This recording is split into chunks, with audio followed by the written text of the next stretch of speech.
नमस्कार दोस्तों। ब्लडी सत्य के आज के इस एपिसोड में मैं आप सभी लोगों के सामने 4 दोस्तों के साथ एक ट्रेन जर्नी के दौरान घटी हुई बड़ी भयंकर भूतिया घटना की कहानी लेकर आ गया हूँ। ये घटना 4 दोस्तों के साथ घटी थी। एक का नाम था अज्जू, एक का नाम था जयंत, एक का नाम था मोहन और एक का नाम था विनय। दरअसल ये चारों बिलासपुर के रहने वाले थे। एक दिन प्लान बनाते हैं कि नागपुर जाएंगे। कुछ काम रहा होगा इन लोगों का पर्सनल।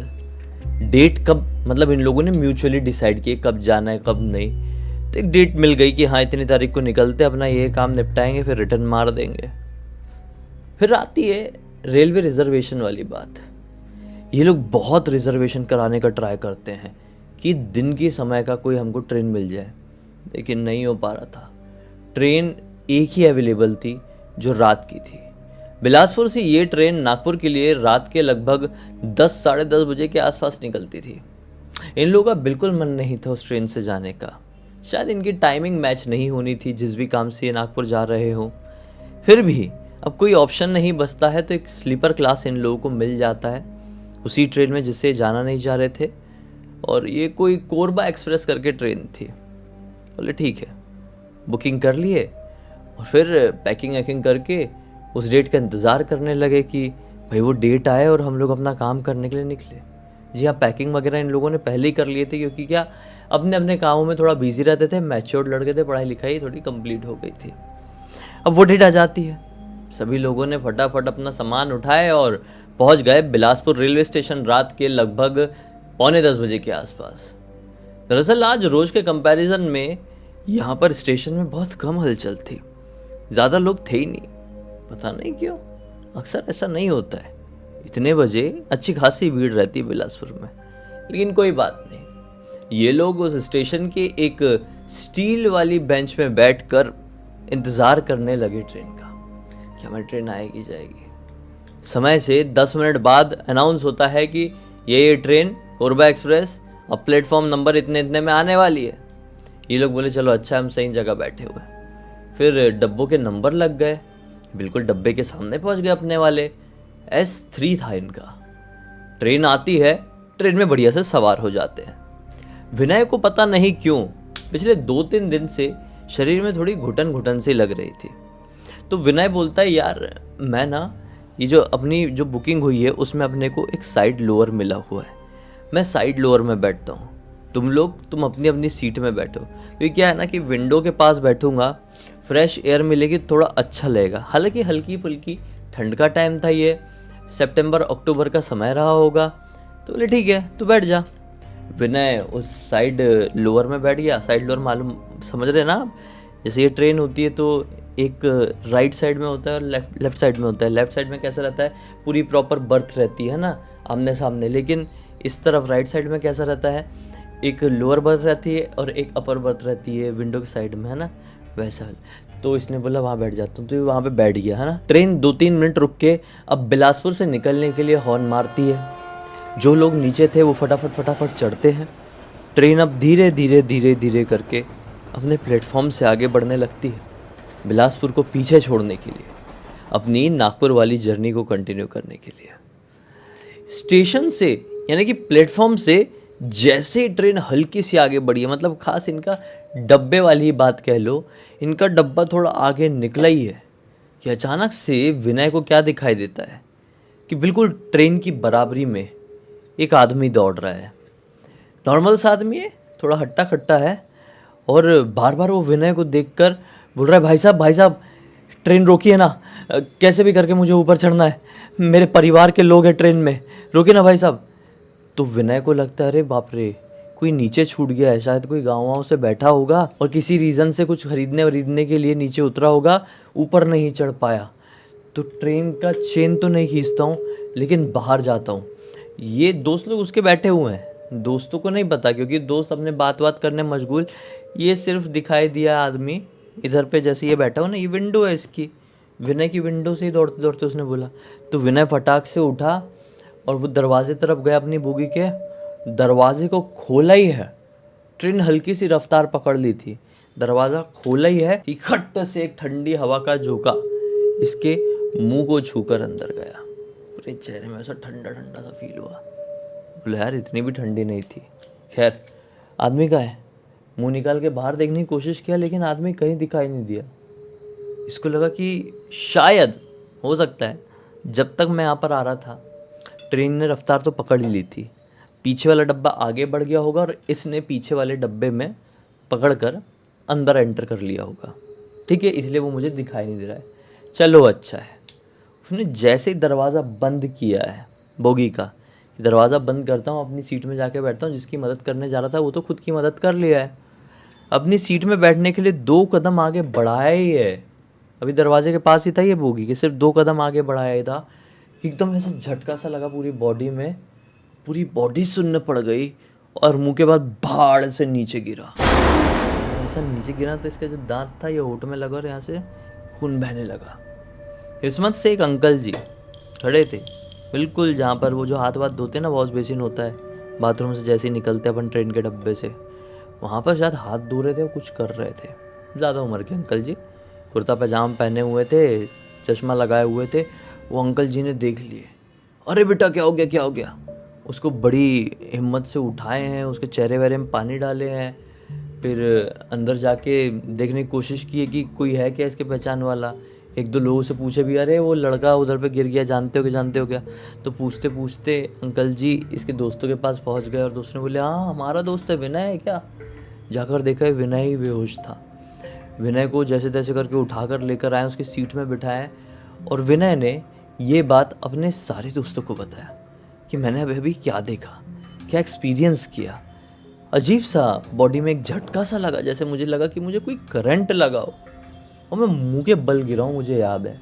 और गिरने के बाद मैं बेहोश हो गया शायद। उसके बाद कुछ समझ में नहीं आ रहा है। शायद अंकल जी ने पानी की 1-2 बूंदें मुंह में डाली थे, ऐसा चीटा वीटा मारे होंगे, तो उस समय हल्का सा कुछ समझ में आया था लेकिन कुछ समझ में नहीं आ रहा क्या हुआ क्या।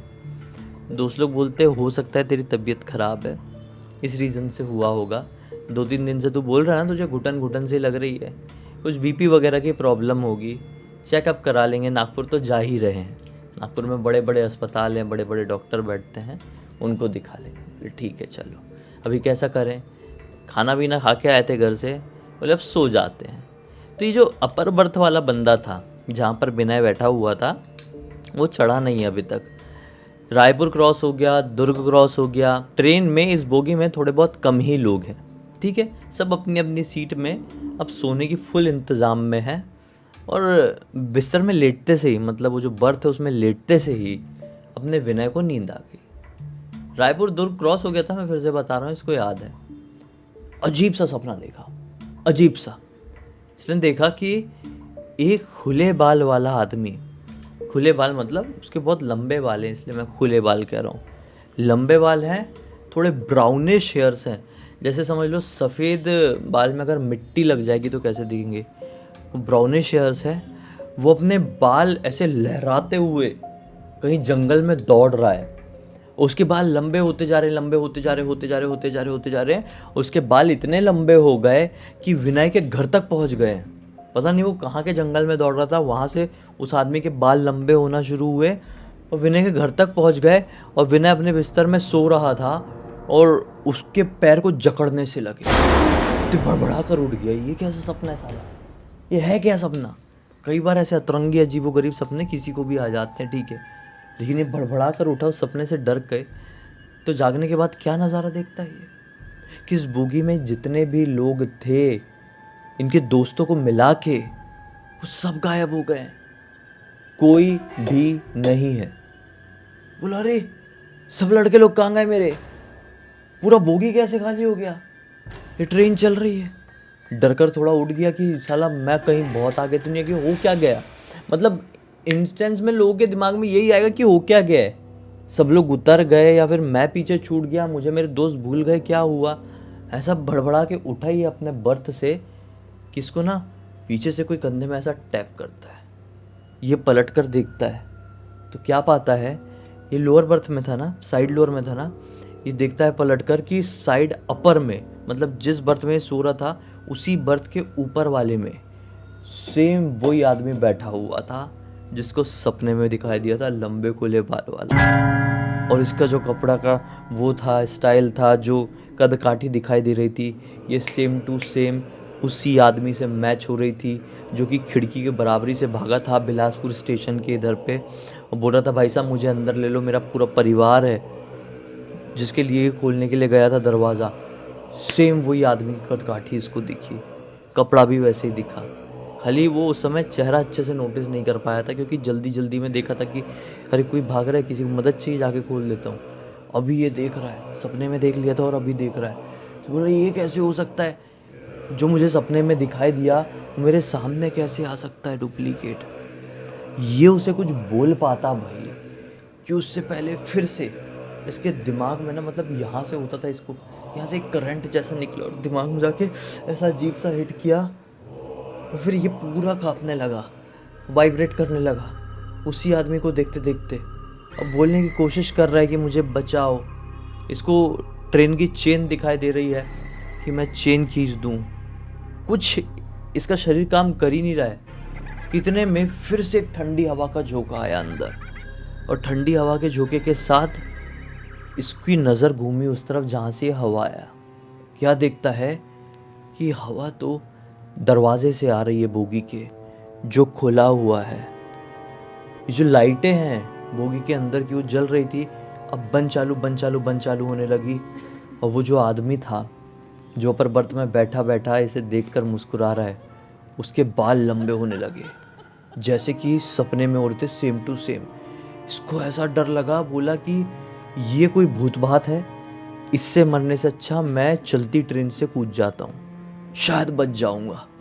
यहाँ रह गया तो ये ख़त्म कर देगा मेरे को, पता नहीं मेरे साथ क्या हो रहा है। ये दौड़ के गया ही है।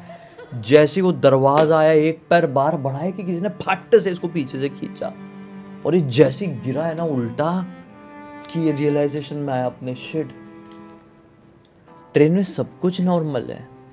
जिसने इसको खींचा वो कोई और नहीं, इसका एक दोस्त मोहन है। बाकी दोस्त सो रहे थे, किसी को कुछ पता नहीं था, सब कुछ नॉर्मल है। मोहन बोला कि क्या हो गया, तू पागल हो, तेरी ऐसी तैसी कूदने क्यों जा रहा था तू? अच्छा हुआ मेरी सही समय पर नींद खुल गई, वॉशरूम आ गई थी, और मैंने देखा उठ के कि तू अपनी अपर बर्थ में देख के ऐसे ऐसे ऐसे काँप रहा था, और फिर अचानक से तूने इधर दरवाजे की तरफ देखा जो कि हवा से खुला था अभी, और तू दरवाजे की तरफ भागने लगा साले। अच्छा हुआ मैं पीछे पीछे तुरंत आया तेरे पीछे, क्या करने जा रहा था तू? बोला भाई सब बताता हूँ, मेरे को बहुत डर लग रहा है। बोला अच्छा अच्छा रिलैक्स, मैं तेरा मुंह धुला देता हूँ करके। ये उसको लेकर गया है वो वॉश बेसिन के पास जहाँ आईना होता है, उसको ऐसा पकड़ के रखा है, संभाल के रखा हुआ है कि गिर विर ना जाए।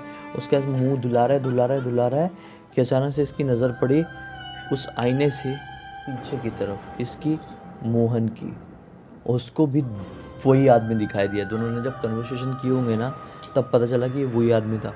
वही आदमी सेम दिखाई दिया, थोड़ा लंबा चौड़ा है, थोड़ा 60-65 साल का है, दाढ़ी मूछ कुछ नहीं है, बाल है एकदम ब्राउनिश कलर के, घुंघराले घुंघराले, बहुत डरावनी तरीके से इनको देखकर ऐसा हंस रहा है, जोकर जैसी अजीब सी स्माइल। तो देखकर घबरा गया कि हमें देखकर ऐसा कोई हंस क्यों रहा है। तो आईने से नज़र हटाकर डायरेक्ट पीछे देखा कि वो कहाँ पे खड़े होकर हंस रहा है, तो पीछे कोई नहीं, आईने में दिख रहा है, पीछे कोई नहीं दिख रहा। अरे भाई ये समझ गया भूत है मोहन। विनय तो अभी भी ऐसे बेहोशी जैसी हालत में, उसके मुंह ही धुला रहे।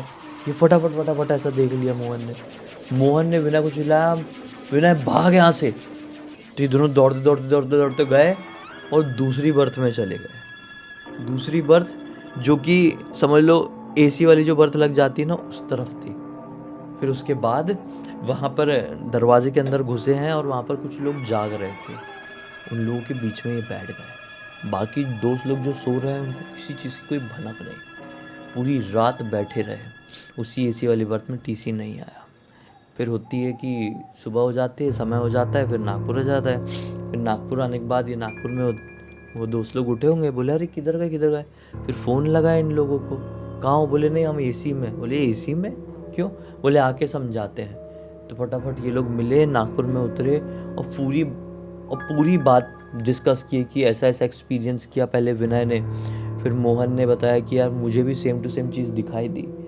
वो बेशक कोई ऐसी हवा थी, मतलब कोई ऐसा शैतान भूत प्रेत था जो कि एंटर करना चाह रहा था ट्रेन में या विनय के पास, जो भी रीज़न होगा, इसलिए वो विनय को दिखाई दिया और विनय उसके लिए ही बोगी के दरवाजे तक गया, उसको दरवाज़ा खोल, वो ठंडी हवा का झोंका जो अंदर आया वो वही भूत था और वो तुरंत अपने विनय को पोजेस कर लिया या फिर डब्बे में आ गया और फिर इसीलिए मुझे भी दिखाई दिया।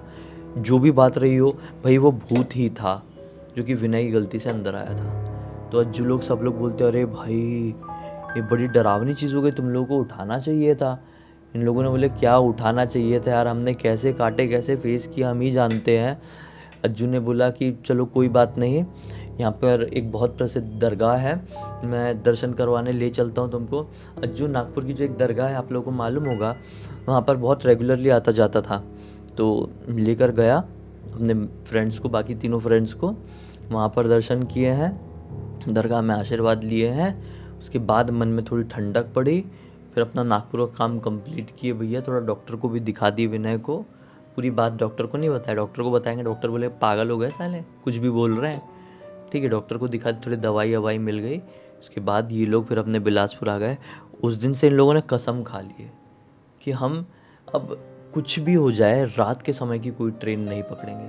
लेकिन ना, इसमें ट्रेन की कोई गलती थी ही नहीं, कोई बाहरी हवा थी जो कि विनय के ऊपर लगी हुई थी पहले से, और मौका पाके समय पाकर उसने विनय को पोजेस कर ली। यही है और कुछ नहीं है इसमें, किसी का कुछ हाथ नहीं है। फिर ये हुआ कि दोस्तों ने साथ दिए, दरगाह चले गए, फिर डॉक्टर के पास भी चले गए, चीज़ें नॉर्मल हो गई। फिर कभी एक्सपीरियंस नहीं हुई, दिमाग से भी इसने लड़ लिया होगा। अकेले अकेले में कमज़ोर पड़ रहा था। सारे सब लोगों ने जब बात की थोड़ा मेंटली स्ट्रांग बना कि नहीं यार मेरे साथ है लोग और भूत प्रेत मेरा क्या बिगाड़ लेंगे। फिर ऐसा ठीक हुआ। इस पूरी घटना की जानकारी मुझे किसी और ने नहीं, अपने अज्जू ने ही इंस्टाग्राम पर लिख कर भेजा। बोला कि भाई ये पूरी दुनिया को बताओ, ऐसी ऐसी चीज़ें भी होती है, कभी भी किसी के भी पीछे लग जाती है और इंसान को पता ही नहीं चल पाता है, फिर अचानक से एक दिन दिखाई देगी और फिर अपना असर दिखाना शुरू करेगी। खैर, इसी एक नोट के साथ इस कहानी का अंत करते हैं। अब तक इस वीडियो को देख लिए हैं तो लाइक ज़रूर कर देना, चैनल को सब्सक्राइब करके बेल आइकन दबा के ऑल के ऑप्शन में क्लिक करना, क्योंकि इसी तरह के हैरान कर देने वाले को अपना वीडियो डेली आप लोगों के सामने लेके आता रहता हूँ। इंस्टाग्राम की लिंक वीडियो के डिस्क्रिप्शन बॉक्स में मिल जाएगी, क्लिक करके वहाँ पर पहुँच जाना। और आपके पास भी कोई भी कहानी है तो मुझे DM कर देना। अगर बाय चांस मैं DM नहीं देख पा रहा हूँ, आपने बहुत दिन से कोई कहानी छोड़ कर रखे हो, तो मुझे मेल करो। मेल क्या ID क्या है मेरी, वो मेरी इंस्टाग्राम पे ही मिल जाएगी अभी आपको, है ना। तो चलो फिर से बहुत जल्दी मिलते हैं, तब तक के लिए बहुत बहुत धन्यवाद। आपका दिन शुभ हो।